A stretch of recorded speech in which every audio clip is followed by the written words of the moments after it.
নমস্কার সকলকে, আরও একটি মিনি ব্লগে আপনাদের সকলকে স্বাগত জানাই। সকালে উঠে চা খেয়ে নিচ্ছি।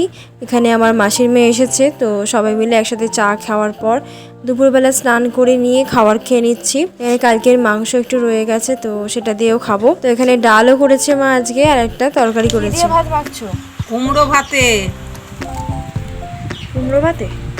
দিয়ে ভাত মাখছে এবিকেতে। সন্ধ্যাবেলাতে পরিয়ে নিয়েছি, এবার একটু বেরিয়ে পড়েছি মাসির বাড়ি যাওয়ার জন্য।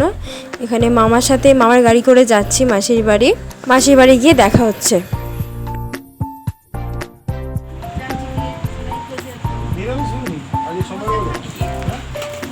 মাসির বাড়িতে চলে এসেছি, দেখতেই পাচ্ছেন। তো এখানে সবাই মিলে একটু গল্প করছি, আর এখানে আমার ভাই একটা প্রজেক্টের কাজ করেছে, সেটাই আপনাদের সাথে শেয়ার করলাম।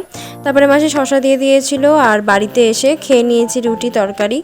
তো আজকে ব্লগটা এতটাই থাকছে, কেমন লাগলো অবশ্যই কমেন্টে জানাবেন। ততক্ষণ টাটা, খুব ভালো থাকুন।